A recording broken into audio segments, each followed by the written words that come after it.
We begin today the Gemara, 2 lines from the bottom of Daf Tezvav Amud Beis. This is continuing the story that we had before in the Braise regarding the 4 individuals that entered Lamaila into the Pardes, into the Eilamis Al Yainim. So we spoke by Arichas about Acher and what happened to him. Now we'll speak about Rabbi Akiva. So the Gemara says, what did it say before? Rabbi Akiva, Allah b'shalim, he ascended, he entered in with peace, and v'yarad b'shalim, and he descended and came out with peace. He did not get in any way negatively affected by what he went up and saw Lamaila.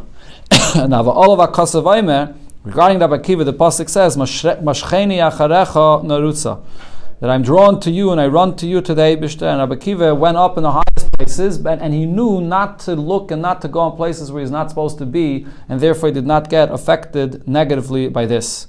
Some Mefarshim say actually that the word acharecha means to go back. Rabbi Akiva knew in certain dargis, in certain places, he's not supposed to go there, and he went back, and therefore he did not get affected negatively. Now, but v'af Rabbi Akiva, even Rabbi Akiva, when he went up Lamaila, bikshu malachi asharis l'deichafei. The malachi asharis that saw him did want to push him down and push him away, that he should also suffer from this. And Amulav HaKadosh Baruch Hu, the Eibusha said to the malachim, hanichu l'zaken zeh, leave this older man, sheroi l'ishtamish b'chvaydi, that he is deserving, he is befitting to come and use my honor, and he can be here, do not bother him. Now, my darash, what is it that Rabbi Akiva darshan? So Rashi says what this means is, what is it that Rabbi Akiva darshan to understand and know, to be careful where is a place of the Shechina that he's not supposed to go there. He should not look there. Amar Rabba Bar Bar Chana, Amar Rabbi Yechanan, what he darshan was, it says in the pasuk, V'asa miriva v'is kaidesh, that V'asa, literally V'asa means the Eibishter comes, riva v'is kaidesh, the myriads of holy malachim that are there. He darshaned, Oisu b'revav v'shaloi, there's a sign that he saw that to know where the myriads of malachim are, and that's where the Shechina is, and he knew not to look there. Rabbi says, Dogul merevava. What does Dogul merevava mean? The tens of thousands of malachim. Dugmahu berevava shaloi. There's also a dugma, there's a certain sign that you can see that it's noticeable to know where the Eibishter is, to be careful not to go there. Rish Lakish says another pasuk, Hashem tzvah is shemai, adain hu b'tzava shaloi. The Eibishter is the master amongst the myriads of the malachim. And he knew not to go there, not to be there, to see who the Eibishter is. This is one pshat. Rashi brings another pshat. We learned before in the Gemara, the main mistake of Acher was that he saw Malach Matat, and Malach Matat was sitting, and therefore he said to himself, why is there another Malach besides the Eibishter himself sitting? Does that mean that there's another being in control of matter similar to the Eibishter himself? That was the big question that Matat had when he saw what he saw. But Rabbi Akiva understood from these psukim to darshan that after all the malachim that exist, the Eibishter is above them. He was able to understand and know that none of them have any kayach whatsoever. The Eibishter is the ice or the doggle, and the Eibishter is above all these malachim.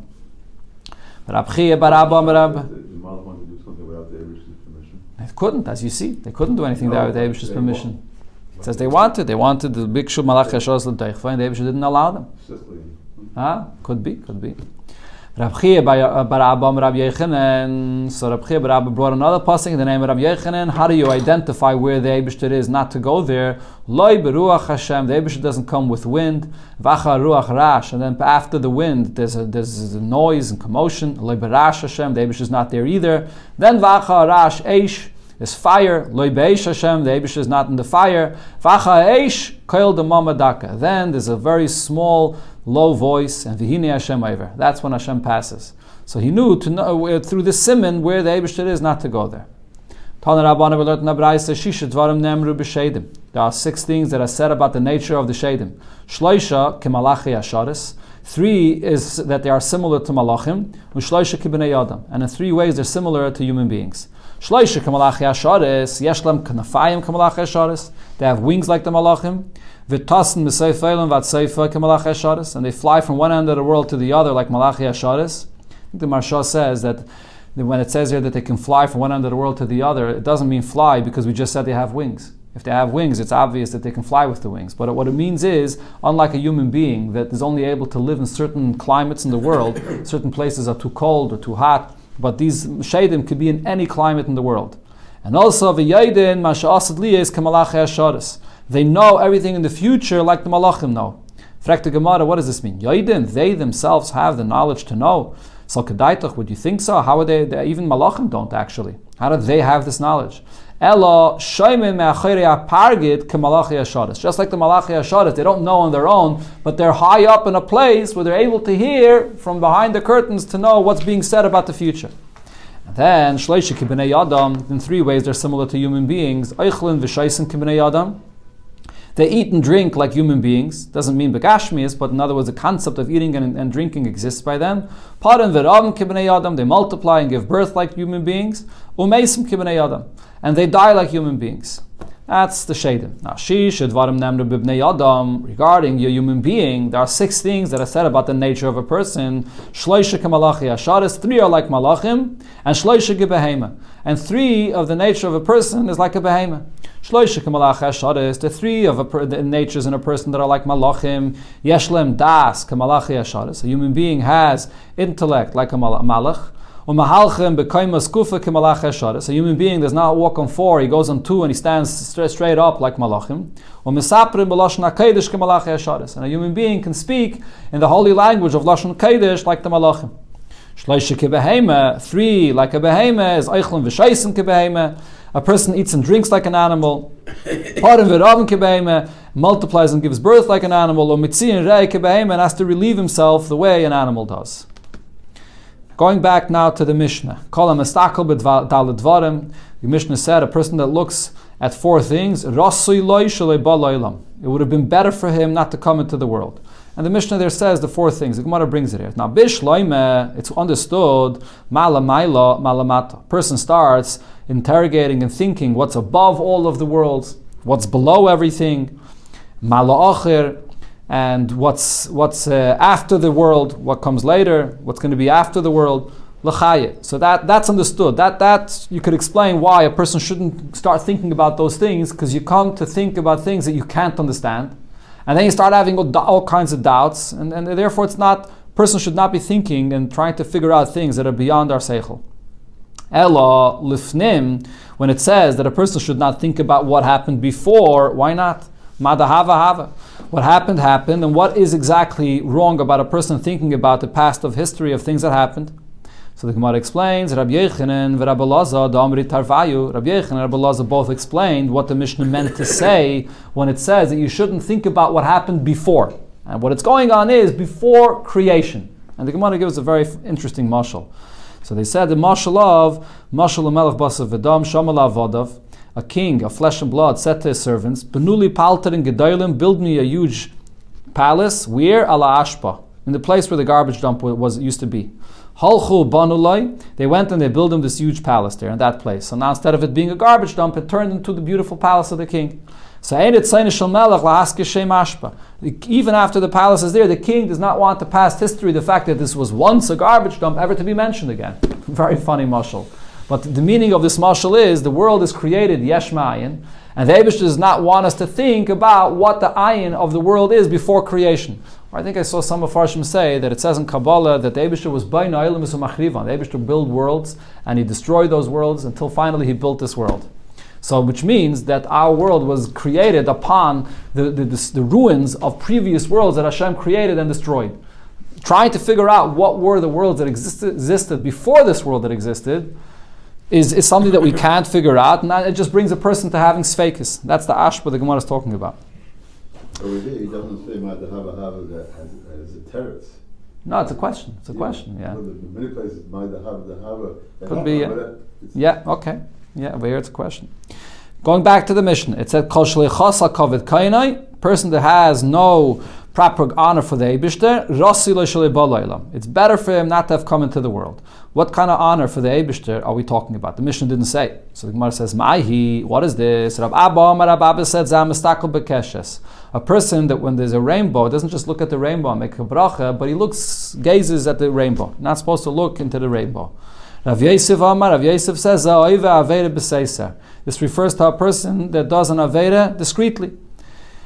Now the Gemara explains what's this thing of not looking at a rainbow. Mistakel bekeshes, a person that looks at a rainbow, dichsiv kemara keshes ashiyeh ba'anon, the image of the rainbow and the clouds, b'yem hageshim on a rainy day, kain mara hanoige saviv, this is also the glow that there is around the Eibishter, hu marad muskved Hashem. This is the image of the glory of Hashem. Meaning, because the colors of a rainbow is a reflection and it's similar to the glory of Hashem himself, so it's not honorable to gaze directly at the rainbow, just like a person doesn't gaze at the Eibishter himself. Rav Yosef said, person that doesn't avera discreetly, Rav Yitzchak said, a person that does an avera discreetly, he's pushing away the feet of the Shechina, the Eibishter that's here in this world. Shenema, the pasuk says, Hashem, Hashemayim kisi, the throne, is the sky is Hashem's throne, and va'aretz adem ragle. The ground here below is the Eibishter's footstool. So the Shechina, the raglayim of the Shechina is here below. When a Yid does an avera, even quietly and discreetly, it's pushing away the Shechina that's in this world. Fragt the Gemara, is this true? But v'amer Abbalah hazokin imroi adam shiyitzrim izgaber alav. What does a person do when he sees that he has such a strong yetzer hara and he can't overcome it? So then, yelech l'makom shem makir ma'aseh. You should go to a place where nobody knows him. Yilbish chayrim, yisatev chayrim. You should dress in black, wrap himself in black. V'yasem ashalibi chafetz. And there, in a place where it's quiet and nobody realizes what he's doing, he can then fulfill his heart desires. V'alichal shem shemayim b'fesya. As long as he's not going to be desecrating Hashem's name publicly. So from this Gemara, it seems that if a person has such a strong taiva and he can't overcome it, so then he does the avera b'seised, it's not like the ragli hashchina, as long as he doesn't make a chil Hashem. So the Gemara answers like kasha. It's not a contradiction. If a person is in a situation where he has the power to overcome his yetzer hara, so then if he still does the avera, he's pushing away the shechina. And when it says that he should go to a place and do an avera, as long as he's not making a chil Hashem, is if he mamish can't see himself out of this taiva, out of this yetzer hara. Very interesting Gemara. We had this before also in the Gemara in Moed Katan, I think it was. Over there, I think Rashi says it here as well, actually. No, Rashi does not say it here. But I think over there Rashi said that when a person goes away to another place and he wraps himself in black and he does all these things, by the time he gets there, the hope is that the taiva that he had will subside and he won't follow through with the avera that he does. So the Gemara Darish Rabbi Yehuda bar Nachmani, who was Metugamane de Reish Lakish. He was the one that would translate and give over the drashas of Reish Lakish, so he darshaned as follows. Kol mistakel begimel dvarim. Anybody that looks at any of these three things, ein of kehais. His eyesight becomes dimmed. The keshes, looking directly at the rainbow, or gazing at the rainbow, or benasi, looking and gazing directly at a nasi, the nasi, the Arebe, or the leader of the Yidden, or bekayanim, and looking at the kayanim, which, as we'll see, it's in the time of the Beis Hamikdash. Bekeshes, so not to gaze directly at the rainbow, the pasuk says, Kemara shekeshes ashiyir ba'anan b'yem hageshem, the appearance of the rainbow on a rainy day, humarad muskved Hashem. This is the image of the Eibishter. But Nasi, not to look directly at the Nasi, the Chsiv, because the pasuk says, "V'nasati mehoit chalav," that it says that Moshe Rabbeinu gave from his height, from the glow that he had upon Yeshua. So Yeshua, this is the glow of the Shechina. And a mastakel b'kainim, when it says not to gaze at the kainim, what are we speaking about? Bizman shebeis hamikdash kayim. This is in the time of the Beis Hamikdash. They stood on a platform, and they benched Yidden in Birchas Kayanim b'shem hamafaydish. And when they benched Yidden with Birchas Kayanim, then it was with the Shem hamafaydish. So they had the Shechina that was dwelling upon their hands when they stretched out their hands. So therefore, if a person looks at them there, his eyesight can get affected. This is the source, by the way, of the minhag that even today by Birchas Kayanim, we learned this before, that you're not allowed to look at the Kayanim, and therefore we cover ourselves not to look at the Kayanim when they bench the Yidden. Darish Rabbi Yehuda bar Nachmani, Meturgamani de Reish Lakish, Rabbi Yehuda bar Nachmani, the Meturgaman of Reish Lakish darshan something else. Ma'ay dechsiv, what's the meaning of the pasuk that says, Al taminu bereya, don't trust a friend, Al tiftuchu ba'aluf, and don't place your trust in an aluf, even in a general. So the Gemara darshans the pasuk a little differently. Im yaimelucha yetzahara chatay, Yetzirah comes and tells you can sin now. Ba'kadosh baruch hu meichel. The Eibishter is a good Eibishter, he'll forgive you. Al tamen, do not believe him. And the way you read the pasuk is al tamen bera. Don't believe the Yetzirah, which is bad, which is evil. Vein ra ele Yetzirah. So instead of reading it re'ah, which is a friend, it's ra. He's evil. Shenamar, the pasuk says ki yetzer leva adam ra. The inclination of a person is evil is the Yetzirah. Vein aluf el HaKadosh Baruch Hu, the Eibishter, the general is the Eibishter. Shenamar, as it says, aluf nu'urayata. You are my general from the time of my youth. So a person should not rely on the Yetzer Hara telling him that it's sort of like an echt of a asher. You can sin and the Eibusher will forgive you. Shema Taima, a person may say, me may it be, who's ever going to testify about the Averis that I ever did? Avnei Beisa, the walls of the person's house, the racks that are on the walls of a person's house, and the Kairis Beisa, and the beams that are on a person's house, Shaladam, hey meidim by. They will come and testify on the person for what he did in his lifetime. Shanam, the pasuk says, Ki even mikir tizak v'kafis meitzia neno. The stones of the walls, the wood in the walls, they're going to come and announce and tell a person everything that he did. Some say this goes on the neshama after it passes away. Some say this pasuk is talking about lost love when Mashiach comes.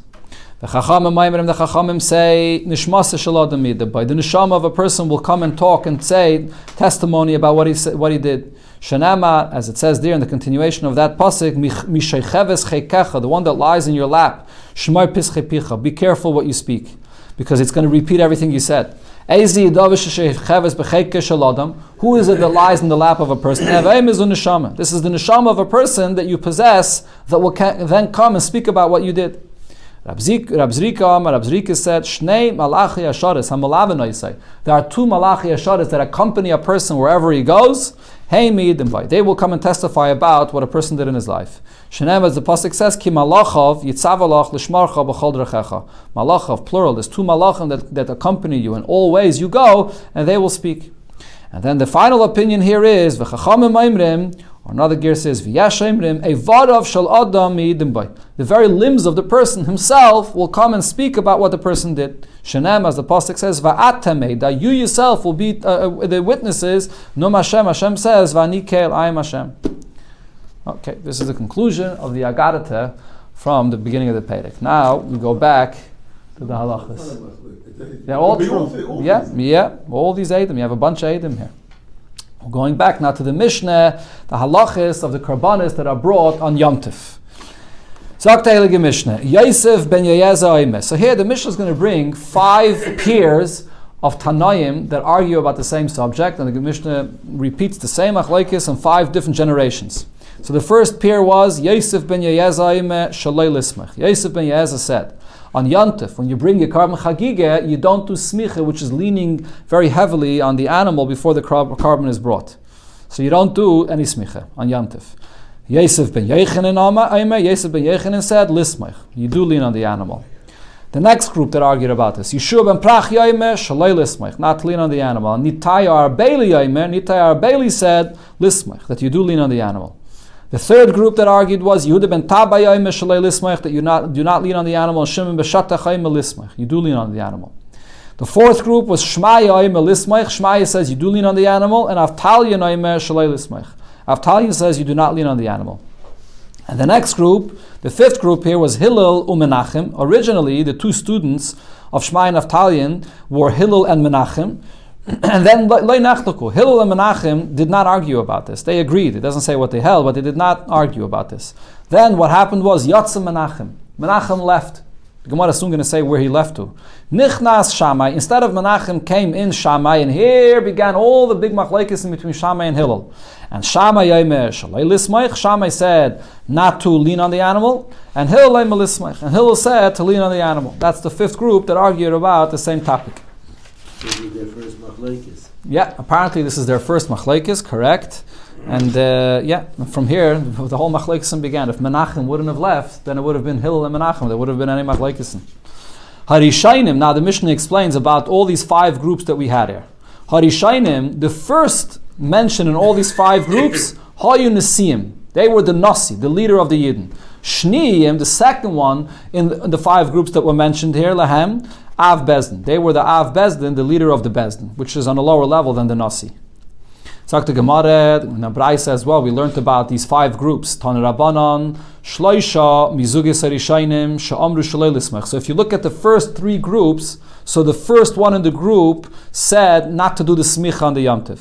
And then in the last 2 groups, the Shnayim, Mizugis Harishainim, Sha'amru Lismach. In the last 2 groups, the first one of the group actually said that you do the smicha. But the point is, the first of all 5 groups, whether the ones that said that you should not do smicha, whether the ones that said you should do smicha, Hayu Nesiim. They were the Nesiim amongst the Yidden. like the Mishnah just said. Ushniim lahem, the second one mentioned in the group, of his bezdin. They were the Av Bezdin, the leader of the Bezdin. Divrei Rab Meir, this is Rab Meir's opinion, just like it said in our Mishnah. The Chachamim disagree and they say that in these 5 groups there's one exception here. Yehuda ben Tabai was an Av Bezdin. Yehuda ben Tabai in our Mishnah, even though he's mentioned first, but he was not the Nasi, he was only an Av Bezdin. And Shimon ben Shatach, which is mentioned second, was Nasi. He was the Nasi. So regarding this group, there's a machlokes who was the Av Bezdin and who was the Nasi. So now the Gemara will bring another story about Yehuda ben Tabai and Shimon ben Shatach, and we'll try to figure out from that story who was the Av Bezdin and who was the Nasi. So man Tana l'hada Tana Rabbanon. So who is the Tana of the following story about Yehuda ben Tabai and Shimon ben Shatach? The story was Rabbi Yehuda ben Tabai. Rabbi Yehuda ben Tabai said, Ere ben Nechama, I should see in the Nechama, in the consolation of the Eibishter, building the Beis HaMikdash. This is an expression of a certain Shvuah. It's interesting. Taisus over here says, or Taisus say this, or the Mefarshim here say that even though Yehuda ben Tabai, Shimon ben Shatach still lived in the time of the Beis HaMikdash, but they knew that the Beis HaMikdash is going to be destroyed and that they're going to have to rebuild it. So he said that I should see, or really what he was saying was, I would not see the Eibishter rebuilding the Beis HaMikdash if the following was not true. And what is that? Im loy harakti eid zaymim, if I did not go ahead and kill eid zaymim, so this was an aid that said eidus on somebody to be mechayiv somebody misa. What's the halacha of an eid zaymim? Whatever the eid zaymim wanted to bring upon someone else, you go and you do to the eid zaymim himself. So he says that if it's not true that I killed an eid zaymim, and why did he do this? Why is he speaking about this? Lahaitzi miliban shal tzedaikim, in order to take away from the opinion of the tzedaikim. What did the tzedaikim say? Shahayu aimrim. They said, Ein edim zaymim neragim. You don't kill edim zaymim that said false testimony about someone and they tried to bring death to someone else. Unless that person that they said edus against was already killed. Right? And that's not the halacha, right? As Rashi here brings the psukim, in one pasuk it says, nefesh b'nefesh, a soul for a soul, which would seem like what the tzedaikim said. Only if the other person already died do you have to kill the edim zaymim.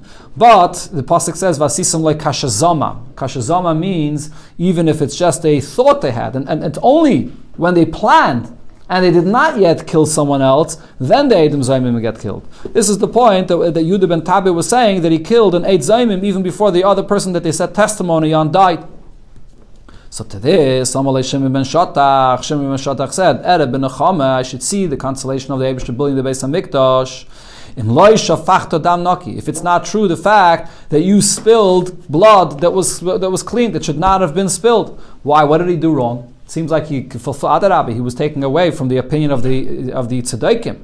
Reason is because the Chachamim said, "Ein edim zaymim in neragim." In a case where edim zaymim were trying to kill someone else, but they do not get killed, unless they are found both to be false witnesses. And over here, it was only one, right? The Yehuda ben Tabai said he found one to be a false witness, and he killed him, even though the other was not. And the ein loikin, and you don't give malchus to Edom Zaymim. If they try to give someone else malchus, achi yizum shneim, unless they were both found to be false. And they mishalmin mami, they will not have to pay achi yizum shneim until they are both found to be false. So he made a mistake. He realized that the halacha paskin was wrong.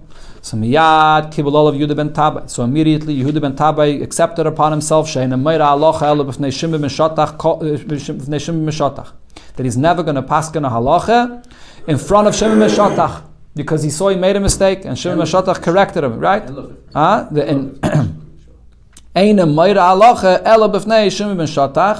Which means that he's going to ask him his opinion before he paskins halacha. He's not going to paskin halacha on his own. Second, some take out over here al-pi. Instead of bifnei, it's al-pi. According to, he's going to listen to what Shimon ben Shatach tells him. And then the Gemara, the Braisa there concludes the story, Kol Yamav she Yehuda ben Tabai. The entire lifetime of Yehuda ben Tabai, he would go to that caver, he would daven there by that caver of this Eid Zaymim that he killed him, and they heard the voice of Yehuda ben Tabai davening there. Everybody thought that whose voice are they hearing? That it was the voice of this person that he killed. He was screaming out of his caver for what he did to him. Amar lehem, Yehuda ben Tabai said to them, Koilihu, it's not his voice, it's my voice that I'm davening there. Teidu, and I'll bring you a proof to this, Shalamachar humeis, tomorrow he's going to die, referring to himself. You'll see when I will pass away, Ven Koile Nishma, you won't hear any voice by his caver anymore. Okay, now the Gemara just concludes over here with a question on this last point. Amalei Rav Acha berei de Rava le Rav Ashi. Rav Acha, the son of Rava, asked Rav Ashi about this last point there. How do we know that because when Yehuda ben Tabai will pass away, you won't hear any voice there, that this was only the voice of Yehuda ben Tabai and not the voice of this person that's in the caver? V'dilme piyusi paise, maybe after Yehuda ben Tabai passes away and his neshama went up l'mayla, so he appeased his neshama above. Once Yehuda ben Tabai came up l'mayla, so now this person that he killed took him to Bezdin l'mayla, and therefore his voice in the caver stopped. So we don't have any raya from this that he said that when I pass away, you won't hear the voice anymore. Okay, this is the conclusion of the story. But now the Gemara goes back to what happened over here. What did it say? That Yehuda ben Tabai paskened something and he made a mistake. And after the story, he said, I will never again paskin unless I first ask Shimon ben Shatach. So now mani ha. According to whose opinion does this go? We had before the machlaikis whether Shimon ben Shatach was the Nasi and Yehuda ben Tabai was a level lower than him, the Av Bezdin, or the other way around. Yehuda ben Tabai was the Nasi and Shimon ben Shatach was the Av Bezdin. So the Gemara explains, if we'll say that this brisa goes like the opinion of Rab Meir, the Amar, Rab Meir said Shimon ben Shatach was on the lower level. He was only the Av Bezdin, the leader of the Bezdin. And Rabbi Yehuda ben Tabai, Nasi. Rabbi Yehuda ben Tabai, he was the Nasi. He was higher than him. So that explains why before this mistake, before this incident, he did go ahead and paskin without consulting Shimon ben Shatach. But if you're going to follow like the opinion of the Rabbanan, the Amri, what did the Rabbanan say? Yehuda ben Tabai Av Bezdin. It was Yehuda ben Tabai which was on the second level. He was only the Av Bezdin. And Shimon ben Shatach, Nasi. Shimon ben Shatach was the leader on a higher level. So Av Bezdin b'fnei Nasi mi mayra alacha. How could this be that Yehuda ben Tabai, even before this story, he would paskin a din and not ask by Shimon ben Shatach whether it's right or wrong? How would he have gone? And how could this even have happened that he killed somebody without asking Shimon ben Shatach first? And the Gemara explains, Loi, that's not the pshat of the story. My kibul alav, when it says over here that he accepted upon himself never to paskin in front of Shimon ben Shatach, the truth is that even before this story, he did not alone go ahead and paskin in front of Shimon ben Shatach. My kibbul alav de ka'ama, what did he mean to say that he accepted upon himself to always consult Shimon ben Shatach le'itz terufe? What this means is, even when he's combining other people with him, he's not paskening alone. He's a Av Bezdin, but he has other people in the Bezdin that they all agree to him. Even if he has other people that agree along with him to paskin, he's still not going to paskin without consulting Shimon ben Shatach. In other words, the pshat of this is, even if Shimon ben Shatach is the Nasi, and as an Av Bezdin, which is on a lower level, he's not allowed to paskin against or without asking the Nasi, but that's only if he was alone. But if he has others, if the whole Bezdin is mitzaref with him and everybody is paskining this way, he doesn't have to consult Shimon ben Shatach. But now, after this incident, he accepted upon himself that he will always consult Shimon ben Shatach, even when he has other people that agree to him, he'll still won't paskin without his agreement. Okay, so that's been negayed to Shimon ben Shatach and Yehuda ben Tabai. Now, the Gemara brings about, it says here, what happened? Yotza Menachem v'nichnas Shammai. Menachem left, and instead Shammai came in to learn, and he became the one that always argued with Hillel. L'heichen Yotza, where did Menachem go to? Abaye said, Yotza l'tar b'sra. He went out to a bad way. He went away from Torah. Rav said, Yotza l'avedas HaMelech. He went out to serve the king. He became a minister, or he became a prominent person to serve the king. Tanya Namayachi, like this pshat we learned in the Braisa, Yatsa Menachem Lavedas HaMelech, he went out to serve the king. V'yatzeim Shmainim Zugeis Talmidim Levushin Sirikin. He didn't leave only himself, but there was another 80 groups of Talmidim that went out along with him, and they had these royal garments that they were wearing, serving the king. Sagt the Gemara, Amar Rav Shamim bar Abba, Rav Shamim bar Abba said, Amar Rav Yechanan, in the name of Rav Yechanan, regarding the halacha of our Mishnah. So what was the subject in our Mishnah? Can you do smicha on Yom Tov or not? So now what is smicha? What is the problem of doing smicha on Yom Tov? Which Isser is it? The issue is that there's one of the gzeiros of Chazal not to ride on an animal on Yom Tov, because you may come to pull off a branch of a tree to hit the animal. When you do smicha and you're leaning on an animal, it's part of that ism d'Rabbanan of riding an animal. So therefore he said, L'olam al tehei shvus kalabei necha, a ism d'Rabbanan, which is a shvus, should never be light in your eyes. Shaharei smicha ein elam shem shvus. The isser of smicha is the ism d'Rabbanan. And there's a whole big argument about this, whether this is allowed on Yom Tov or not. So you see that this is something very serious, that all these people argued about this. Says the Gemara, Pshita, obviously, if there's the Ism d'Rabbanan, so then this the Chacham have a koyach to ask not to do this. This is an obvious thing. What's the chiddush over here that he's saying that the Ism d'Rabbanan should not be light in your eyes? So the Gemara answers, Shvos mitzvah itzrechalei. The chiddush he's saying is that when you have a Ism d'Rabbanan, so that Ism d'Rabbanan is kept in place, possibly, even if it will hold you back from doing a mitzvah, like the case of our Mishnah. There's a mitzvah to do the smicha, and they're all arguing whether you could be over the Ism d'Rabbanan in order to do this mitzvah.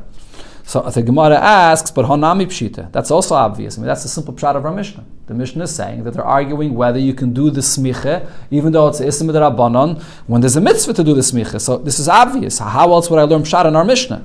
So the Gemara answers, La fukim iman da'amar, he was coming to exclude from the opinion that said that b'smicha gufe pligi, that they're not arguing whether the Ism d'Rabbanan could push off the mitzvah, but maybe they're actually arguing, is this smicha at all a mitzvah? Maybe it's not a mitzvah at all. Rashi over here brings that in the pasuk, where it says the source of smicha, it does not say the chiyuv of smicha regarding a carbon shlomim, which is a chiyuv. It only says the chiyuv of smicha regarding a carbon shlomim that you bring, which is an adava, which is a donation. So maybe the argument of our Mishnah, whether you should do smicha or should not do smicha, is not because there's an ism d'Rabbanan, and the question is whether it allows you to do a mitzvah. They're arguing, is smicha b'chlal a mitzvah in this case or not? So therefore, kamash malan, what Rabbi Yechanan came to tell you is, b'shvos u'depligi. Everybody agrees that the smicha is a mitzvah. What they're arguing is whether we push off a ism d'Rabbanan for this mitzvah. Rabbi Bachama said, Shma Mina, from here I understand, from this Mishnah I see, Smicha b'chol koichai be'inon. When you do smicha, you have to lean on the animal with all your might. Why? If you don't have to lean on the animal with all your might, you can just lean on the animal lightly, so then my covet. What Ism d'Rabbanan is he doing? Lismach, let him lean on the animal. The Isser is not to ride on the animal. And similar, not to put all your weight on the animal, but just to put your hands on top of the animal lightly. What would be the problem? So from our Mishnah that we see that it's Ism d'Rabbanan, we see that it's the smicha has to be with all your might. So Meisvei, on this point, the Gemara asks a question. The pasuk says, David al b'nei Yisrael v'samach, that you speak to the Yidden and you do smicha. So what do you see from here? B'nei Yisrael saimchin. A man that brings a carbon has to do smicha, ve'im b'nois Yisrael samchais. But a woman that brings a carbon does not do smicha. Rabbi Yosi v'Rabbi Shmuel, or others like this, Rabbi Yosi v'Rabbi Shimon oimrim, b'nois Yisrael samchais reshus. They're not obligated to do smicha, but voluntarily, if they want, they could do smicha. Rabbi Yosi said, Sachli Abba Loza told me, Pa'amechas, one time, Hayolanu Egel Shozivche Shlomim. We had this calf that was being brought as a Shlomim. Ve'haviyunu le'ezras nashim, and this was being brought by women, so we brought it to the ezras nashim. V'samchu alav nashim, and the women did smicha on this animal. Loi mipnei shesmicha b'nashim, not because the women are required to do the smicha, ela k'dei lasis nachas ruach l'nashim, just to make the women to feel good. They wanted to have this opportunity to do smicha, even though they're not obligated, so we allow them to do the smicha. That's the story that he said. Now the Gemara says, wait a minute, if they're not obligated, if when you do smicha, you actually have to put all your weight on the animal, so mishum nachas ruach de nashim, just to make the women feel good to do a mitzvah that they're not obligated, of dinon, Aveda bekachim, are you allowed to lean on an animal, and you're basically doing a work, you're leaning on kachim, on a behemoth, which is kachim, which you're not allowed to do. You're not allowed to use and place your weight on kachim. So if it's not a mitzvah for them, how can we even allow them to do this mitzvah? So the Gemara says, Elalav shma mino. Don't you see from here, Lo b'inam b'chol koichai. that when you do smicha, you don't do it with all your weight, so you're not using the kachin. That's why they allow the women to do this, even though it's not an obligation for them. So the answer is not necessarily. I can tell you that usually when you do smicha, you do have to place your full weight on the animal. And what happened over there by these women, when they brought this animal to the women to do smicha, they said to the women, Akfi yedaichu, just place your hands above the animal without any weight. They didn't really do a proper smicha. They just put their hands there. So the Gemara says, wait a minute, if that's what they did, what does it say in the Braisa? They said, they said that the smicha by noshim is not an obligation. Why does the Braisa use such a language? Typically, the Braisa should say, that the smicha that the women did was not a smicha. They didn't put their full pressure on the animal. That's what the Braisa should have said. Saravami says, we could say that the Braisa is just adding an additional point. One point over here is the lesser smicha klal. Number one, the way they did the smicha is not smicha at all. You're supposed to put your full pressure, and these women did not. They just put their hands lightly on top of the animal. And for Yoid, and another point is that to make the women feel good, you could allow them to do this, even if they would put their full weight. Then theoretically it would be allowed for the nachas ruach lenoshim. Amar Rav Papa said, Shma mina. Another thing we could learn from here, tzedodin asurin, that to do smicha on the side of the animal is not allowed. The isal kedaitach tzedodin mutarin, because if you're going to say that on the side of the animal it's allowed, so then lismoich litzdodin. So let them do the smicha on the sides. What the Gemara is saying over here is going back to doing smicha on yontif. What was the gzeira of Chazal? Not to ride on an animal. Where do you ride on the animal? On the back of the animal. You go, or really on the top of the animal. That's how you ride on the animal. If you can do smicha on the side of the animal, so then the gzeira not to ride on the animal does not apply. So what's the Gemara saying? Rashi here says, where do you do the smicha on the animal? On the head of the animal. Roisha behema. So if you're leaning on the head of the animal, that should not be part of the gzeira of the Chazal, not to ride on the animal. You don't ride on the head.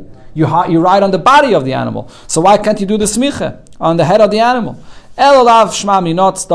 So this proves that when Chachamim made their gzeira not to do this, not to ride on an animal, it means also not only on the back of the animal, but also not on the head, not on the side. You shouldn't use any part of the animal on Shabbos or Yom Tov. The Gemara concludes just one more line to the Mishnah. Ravashi says, even if the side of the animal you could use on Shabbos and Yom Tov, but called the bahadi gaba kagaba dami. But the head, which is on the same level as the rest of the body of the animal, when you ride on the back of the animal, so to do the smicha on the head of the animal, that is included in the gzeira of Chazal. But on the side of the animal, maybe that is not included. Maybe that would be allowed.